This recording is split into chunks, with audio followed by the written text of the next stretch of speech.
What's up, guys, and welcome back to the Frank Irwin Center in Austin, Texas.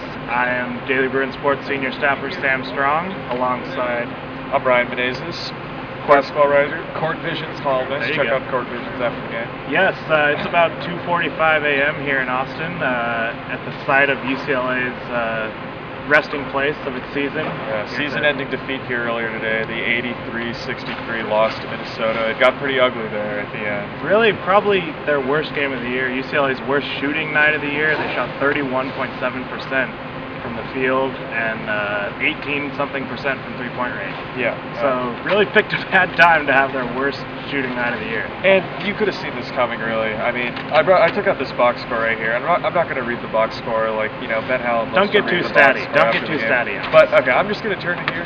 You can see a huge block of Minnesota players right here and just 7 UCLA players right there. Minnesota just kept throwing players at him, kept, attacking them inside, getting a bunch of second chance points, and it was reflected in the final score. Minnesota coach Tubby Smith talked about that after the game. He said, our plan was to speed them up while not speeding ourselves up, and they did it pretty effectively, extending the defense, getting some full court pressure out there. They full court pressure the entire game, pretty much. And when you only have 7 guys, that makes it really difficult to do. I think UCLA masked the loss of Jordan Adams better against Oregon than they did tonight.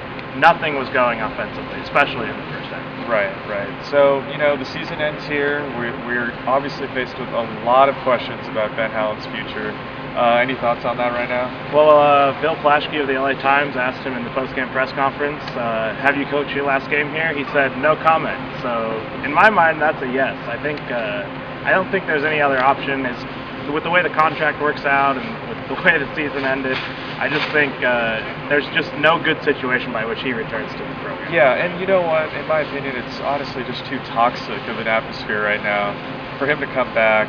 He doesn't have the support of alumni. Fans have soured on him really quickly, and this is something he called his dream job. And I don't think he was too happy to hear over the last 2 weeks of the season, while he was winning a regular season championship and being really competitive in the Pac-12 tournament, hey, are you going to get fired? Are you going to get fired? He kept saying no comment and it wasn't going to slight UCLA at all. It was very terse about his responses to that inquiry, and I don't think either side is really happy right now. No, I don't. I would agree with that, but regardless, he was here for 10 years. I mean, if indeed he is fired, UCLA fans should not be spiteful toward Ben Howland, regardless of the way it ended here tonight.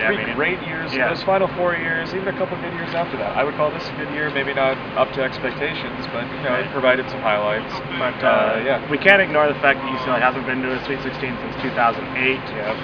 The last final 4 years. It really is all about expectations, and this season had lofty expectations. It ended in probably the ugliest way it could have ended here tonight in Austin. So other things from the game. We said goodbye to Shabazz Muhammad, probably His career ended on a missed layup right at the final buzzer, unfortunately.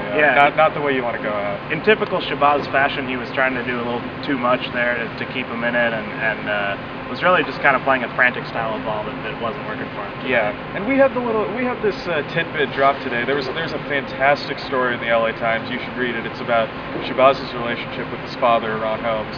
And there's this tidbit in there that Shabazz's age is not what people thought it was. So he's apparently 20 years old, not 19. 1 year, who knows if that's a big deal or not. But he talked about it after the game. He claims he's never lied about his age. But it was just interesting. The season starts. Shabazz's one season here at UCLA starts with a suspension. We don't know what's going on with him. There's inquiries into the finances of his family, and it ends in this kind of same fashion. What was his family really up to all along? Basically distracted. There were just distractions. There's too many distractions for him to truly be successful, and he'll probably leave here without a dominant performance. Apart from Shabazz, we also said goodbye to Larry Drew, who's really great in his one and only year. Unfortunately, they're both one and dones. Sour way to end for Larry Drew. 4 points tonight. Wasn't the best. But that should pretty much do it for us from Austin. That's it from Austin, yeah. We'll still be here till Monday, so the team's headed home tomorrow, but we'll give you some notes from what else is going on here. We got a couple other teams. Florida, old nemesis Florida moved on. They'll be playing Sunday, and we'll give you some more notes throughout the weekend here. Stay tuned. Thanks for joining us, guys.